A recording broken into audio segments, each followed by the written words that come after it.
Hey Taurus, this is Perrymore Tarot's daily reading for October 15th, 2025. This is for Taurus. Let's see what's up, Taurus. Let's hope it's a good day. Last shuffle for Taurus. Okay.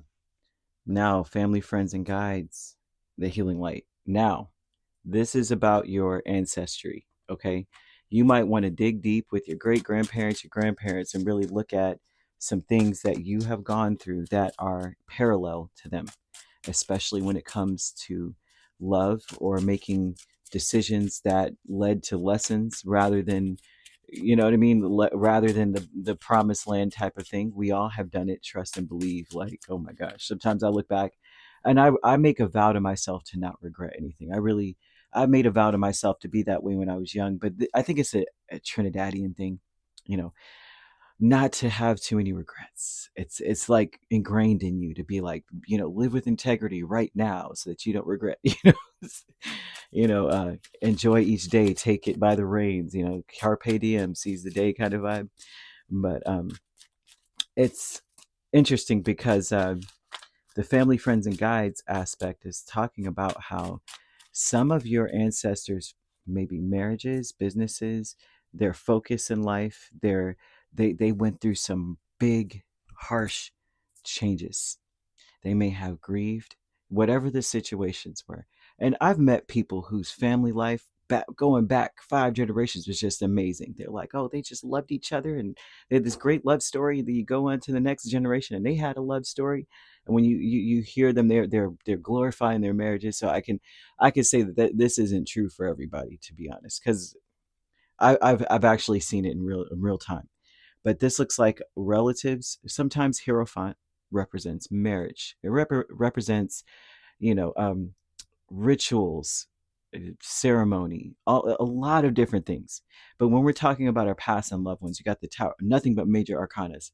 So this is something that is deep, that the question has been passed to you. Most of us as children, we are meant to answer the questions our parents had. Isn't that deep as crap? It's like automatically you come into life with work. Like, what does it say in Thomas? I think it's First Thomas or Second Thomas. I don't know. I don't remember which one, but it's like we are all born into trouble. That made me so sad when I read that. I was like, no, no, I just want to be happy. But anyway, this is telling me that with the Tower, Hierophant, Empress, and Strength, that they have shown you a blueprint of how to avoid the troubles they faced simply by you bearing witness. You may have bared witness or bore witness in other ways. It may have been your great great grandparents or your great grandparents, but you witnessed it in real time, where your parents may have followed after their parents' footsteps. So they're bringing this up to say that we are needing today to make a commitment, because you're ready now to embark on your own journey without any guilt. You're ready to break the chains of your ancestry without any guilt, because abundance was meant for your line, meant for your bloodline, and maybe no one tapped into it, and it's now your time to tap into it. You want to use pink to let love in, because the only way that anyone gets anything in this world is through love. It's not always romantic love, though. I feel that a lot of your family followed romantic love, hoping that the abundance was on the other side of that. For many of you, that wasn't the case. Their commitments created grief and sorrow for them. Now, for you, love could be a multitude of things. A love could be love of self, not selfishness, but a true love of self, right? Where you're not making decisions that harm you because you love yourself too much to hurt yourself. Those types, loving ourselves today, whenever you say, oh, they just love themselves only, they only care about themselves, it's always in a selfish, negative connotation type of way. But really, when you love yourself, you do things to honor yourself. You don't make decisions that are going to put you at a detriment, right? You're looking at yourself saying, I'm going to prevent sorrow. I'm just not going to do that, because I already know where this is going to lead. It's going to lead to a disappointment that I don't think I'll recover from, or my future generations will recover from, because we pass these things down. And I even saw a medical journal study, where our blood carries our sorrows.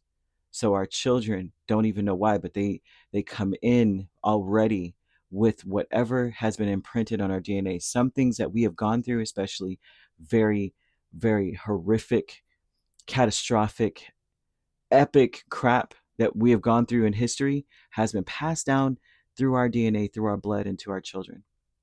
It is so important today for us to start making decisions that are going to create peace and healing for our future generations, because we are the future generation. Wouldn't it have been wonderful if someone had just decided 200 years ago to just be the peace that they wanted in the world, and that it would be available for us now? You know what I mean? Think about that. Like, think of yourself in that way.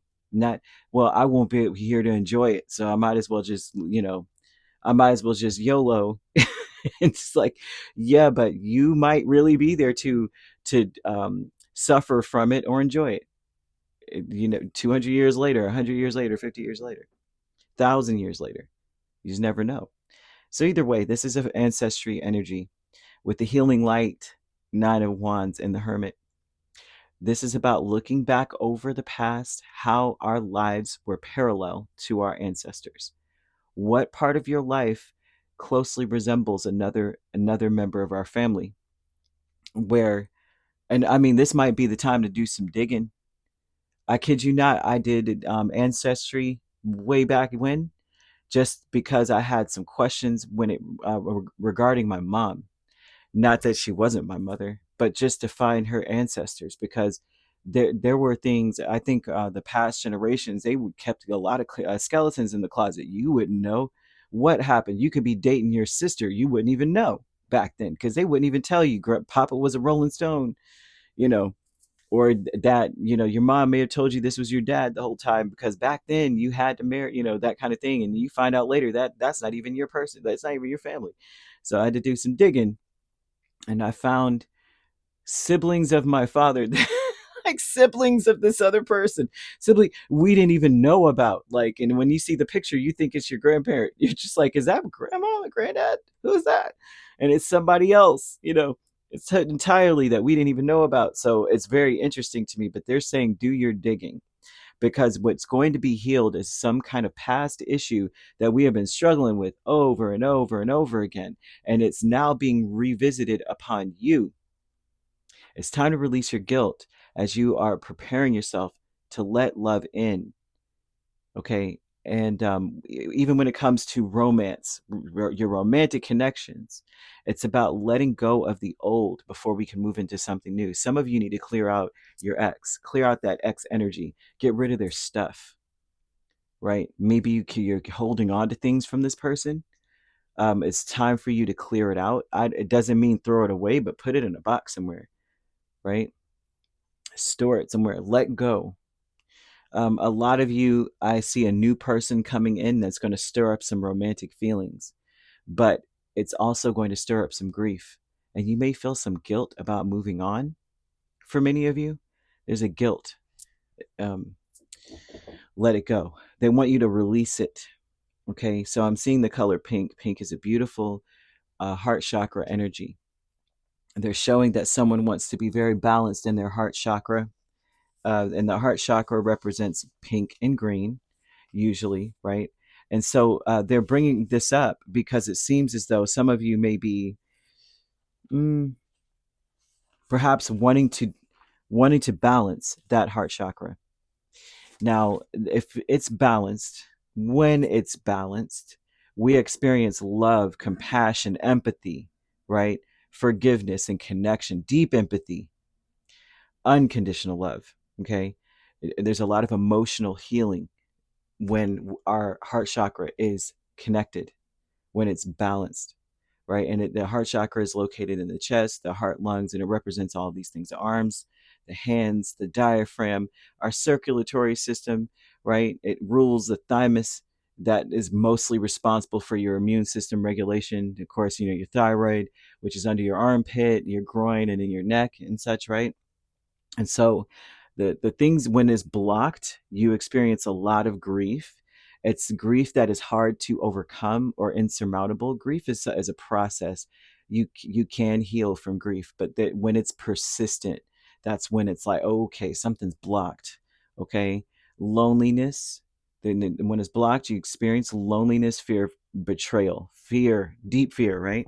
Emotional instability, inability to forgive. So that would be like your feelings are fluctuating up and down. You go from grief to anger to rage to sorrow to depression, all these different things, just and then a fleeting moment of happiness, but then it's plunging back and forth, down, up and down.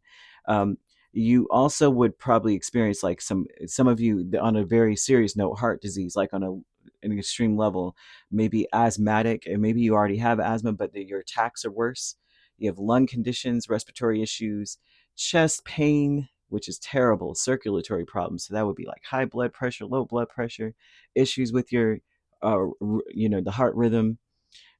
There's just it would be difficult to form relationships because we're emotionally imbalanced, right? The person would be like, I don't know what I'm getting with you. One minute you're good, next minute you're not. I don't know.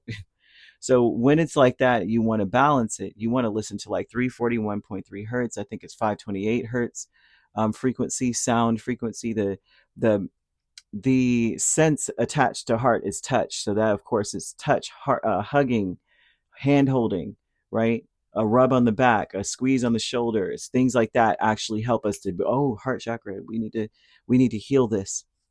And the stones you could use, say your heart is balanced, say you're like, I'm good, there's no harm in maintaining that, keeping it open, you know what I mean? So you want to continue to carry like rose quartz around you, jade, rhodonite, emerald, green aventurine, I think, yeah, oils. And the scent aspect, if you're like, I need to combine all the senses, okay, I need to smell it, I need to taste it, I need to touch it, I need to feel it, you have rose, you have ylang-ylang, bergamot, geranium, lavender. You want to just like have this in a diffuser. You take a bath with it. You wear it.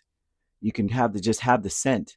The things that you would eat to help you as well internally would be like, you drink green tea. You have green leafy vegetables. Apples, red or green, avocados, nuts, and pears. Right, and you could try those things. And so it would be really important to try to get this balanced, right? So you have great achievement. You have lovers and eight of swords. The great achievement in this, the event, something that occurs, would be about choosing a new way, rather than overthinking things, rather than ruminating, which would be just sitting on the edge of the bed or sitting in your chair or driving on autopilot and don't understand how you got to your destination because you forgot or you weren't even aware of the last 10 miles. I have done that before. Man, I was like, how did I do that? I went somewhere else. I don't even know. I was just, the next thing I know, I was pulling up to the place. And I'm like, I don't even remember getting here. So some of you, the greatest achievement of all would be to stop ruminating about the what ifs and the fears. Eight of Swords is a fear-based energy, and there's unfounded fears at that. Just the what if that happens? What should I do? What would I do? What could I do? What could I have done? And just a lot of shoulda, coulda, wouldas and such. Where the greatest achievement is that you are coming out of a stuck place. I feel that your family has been stuck, like they may have reached a certain like plateau of something, and they never were able to ascend or progress past a certain point, and it's on you to do so. You're going to go further than them. If you haven't already, you're going to go further than them. It's unprecedented, and when that happens, that means you don't know what to do. There will be no blueprint with the Hierophant, no blueprint whatsoever. When you go further than everyone else has gone before, what do you have to base that off of? How do you know? You won't know, right? There's no experience to bounce off of for you to go, oh, this is familiar. Oh, I know what to do next. You won't know. This is not going to be easy. Sometimes you're going to get knocked down, but you're further than your family. You're further than a lot of different people. I've never actually seen a reading like this. Jesus, Jesus. Okay, milestone with the Eight of Cups and the Knight of Wands. Now, this milestone is finally, it seems like you realize that there are certain things and certain thoughts, certain behaviors, certain characteristics, things in life that do not work for you. They have not helped you. They do not, when they say doesn't serve you, it means it's not giving you anything that is helpful or beneficial at all. It's just there. It's just patterns of life that we are, traditions of our family, traditions of man that we follow They hold hardly any importance for you other than the memory of it, other than just the mere tradition of it, but it's not benefiting you. The milestone is you free yourself from this. You free yourself. I see someone having more options than they have ever had, and anyone in their family has ever had. They're not going to be able to help you. Like you might want to say, I want to call my mom or my dad. They're not going to know what to do for you. You know, they'll be like, well, grandmama and grandpapa did this and that. And you're going to look back. I mean, but then you're like, well, I'm past that now, though. They wouldn't understand. Angel number 0404 is here, and this talks about paying very close attention to the people around you, paying attention to your physical health as well. You don't want to get caught up in some kind of web of grief, because it is going to affect your health, and it's going to start in the heart chakra. It's going to hurt. You might experience some serious health issues. You don't want to suffer a stroke from the stress of the grief of the family and such. You got to get it together. Whoever I'm speaking to, they want you to get it together. The 0404 is an energy of them saying, don't freak out, don't lose it. We just want you to be awake so you can understand and avoid the problems before they start. Okay? Communicate very clearly. Keep some healthy boundaries about you. And a lot of the healthy boundaries are, I'm not going down the memory lane of all this used to be my playground. I'm not going to go back down to this point of sadness and grief. I release that. I release that. I can't feel guilty about it either. Some of you may feel survivor's guilt. Perhaps you're moving on, you're doing things in a big way, and you are really experiencing some, it's like sadness about that. This may have been following some kind of hurtful situation too. I'm seeing Jupiter placements. This Jupiter placement is talking about you will receive abundance if you continue to endure. If you continue and you're determined and you're ambitious about accomplishing something. You are the authority of your life. You are not your ancestors. We are our ancestors, don't get me wrong. But you are not them in the sense of, well, that's what granddaddy did it and my daddy did it and I'm going to do it. You know what I mean? You're not going to be that. We are our ancestors, but I do believe that you are the pride of your ancestors, not necessarily you're just like them. They're cheering you on.